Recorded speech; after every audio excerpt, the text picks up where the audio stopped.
Hello beautiful people, thank you for popping in to see what I'm up to. Yep, I'm in the kitchen. I've been so slack cooking lately, it's not funny. But I've got a mad wicked craving for my potato bake. So that's what I'm going to do. So I've peeled, because it's just John and I've peeled 5 potatoes that I'm going to stick through the mandolin. I've got a medium onion. I've got thickened cream. I only use enough to cover the potatoes. Some garlic, of course salt and pepper, and my secret ingredient to my butt-kicking potato bake, chicken stock powder. I'll show you what I do with it. So what I'm going to do is I've got my mandolin here. I can already hear John in the background going, make sure you put those potatoes on the guard. I was actually making a frittata once and I wasn't using the guard and I chopped off part of my thumb. So now I always use the guard. So I just mandolin them on the skinniest setting that you have. It's a lot better than trying to chop them. I'm not going to do them all in front of you because I will bore you. So, and then what I do, which is a tip that I got off an ex who was a chef, put the potatoes in to cold water for about 30 minutes before you put your potato bake together. And I've always done it, and must say so myself, my potato bakes are pretty damn good. So that's what I'm going to do. Once I get stuff all mandolined and what have you, I'll come back so you don't get too bored with me waffling about nothing. Okay, so I've mandolined the onions. As you can see, they're like nice and fine. We like them this way. I mean, if you want them chopped finer, chop them finer. And the potatoes have been soaking for a bit. Soaking them in water also stops them from going brown as well, because they oxidize. All right, let's put this sauce together, sauce, gravy, whatever you want to call it, for the potato bake. All right, so I've got 600 mils of thickened cream. I think I've used some out of here. Not much, but I have. Yes, it's very decadent. That's why I don't make it very often. I mean, I've seen recipes where you substitute cream for milk or creme fraiche, or do a half cream and milk. Because I only do it occasionally, we just go the whole hog because it's so decadent and nice. Then I pop in about 2 teaspoons of crushed garlic, and then the stock powder. I just pop in probably about, come on, work with me fingers, probably about half a teaspoon of chicken stock powder to that. And then, of course, you need your salt and pepper, of course, to taste.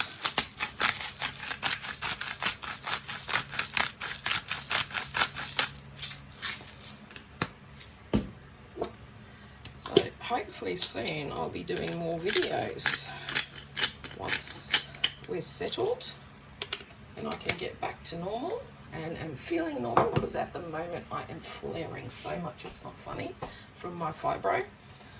If you could see my face, you'd know why. But I got to keep going, got stuff to do, and I don't just want to lay in bed and feel sorry for myself. So give that a good stir, stick your little finger in.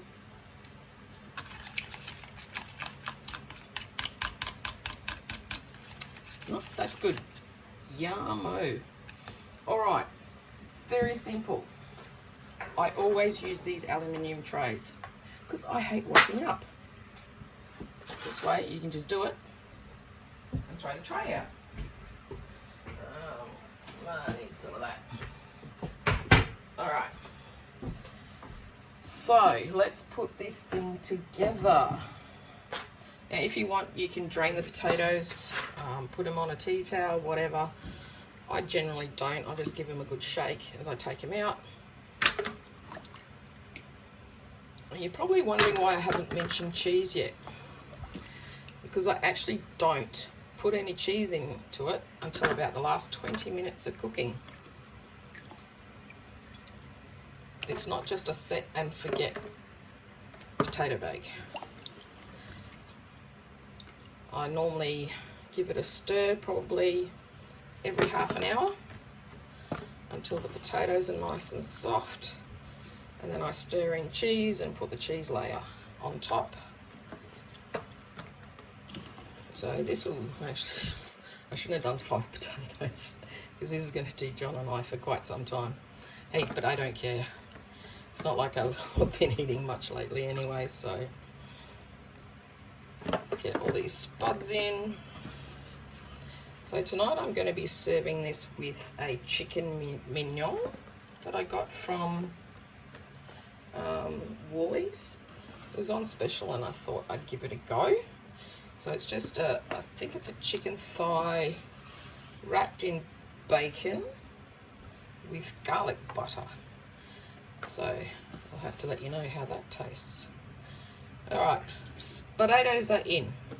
As you can see, well, maybe, yeah, the potatoes lost a lot of starch in there, which is the idea, apart from them not turning brown.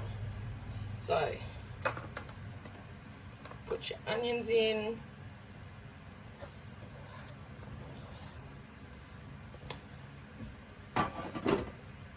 And give it all a good mix. And don't drop it or... Jeez, Viv. What am I doing with my camera skills these days? Alright, onions in. Give it a good mix around. Don't drop stuff all over the place like I do. Because obviously I made too many potatoes. But hey, I'm not complaining.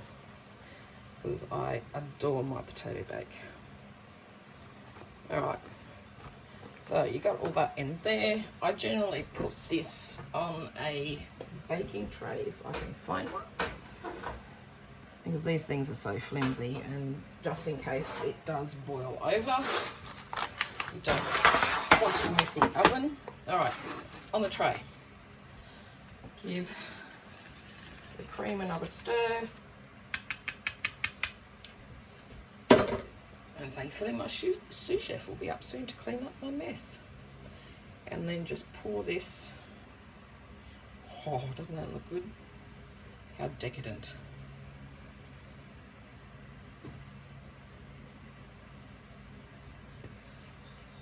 Yum, yum. Get myself a spoon. Get all the yummy bits out of there, that's for sure. Okay. So, there you go. That's all in. Now I've got my oven preheating, I think on 200 degrees Celsius. And what I do at this stage is I actually cover it with alfoil.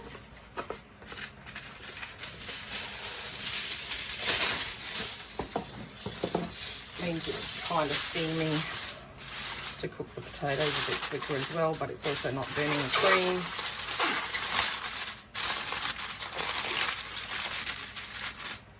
And then that will go into the oven for 30 minutes, and then I'll stir it all, check how the potatoes are going, put them back in, but you'll see all that soon. Okay, 30 minutes in, let's see what this is looking like. It sure smells real good. Does it smell good, John? I can't smell much these days. What are you talking about? Oh, good on you.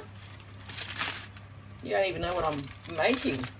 I'm going to assume by the dishes something involving potatoes.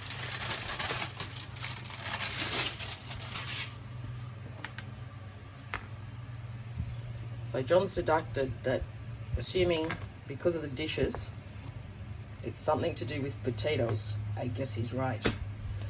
There you go. It's 30 minutes in. Give it a really good stir and separate them spuds out.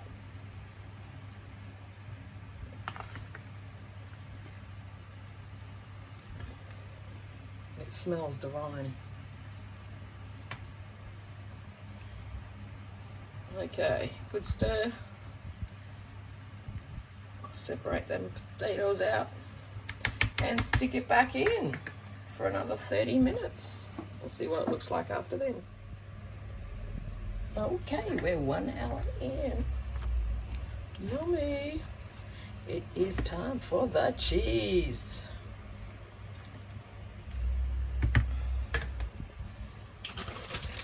We all love cheese, don't we? I actually like stirring the cheese in as well as putting it on top when I put it back into the oven. Such a decadent meal tonight, but hey, I don't care. It's just lucky I'm eating for a change. So stir your cheese in. Yum yum. So you've got cheese everywhere. And then, of course, the top has to be covered in cheese.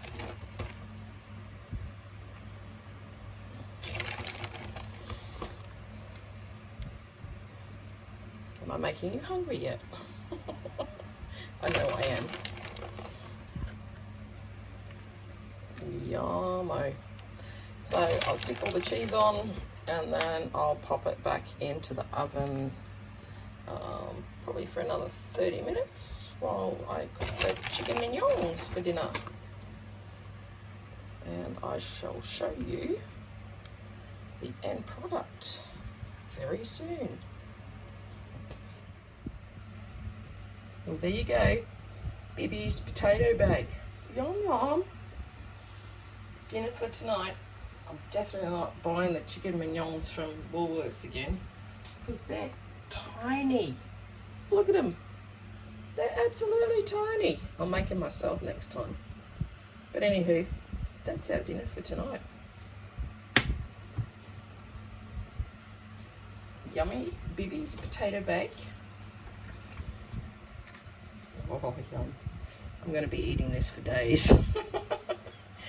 So guys, don't forget to like, subscribe and tickle that bell, and I love you all and appreciate all your love and support. See ya.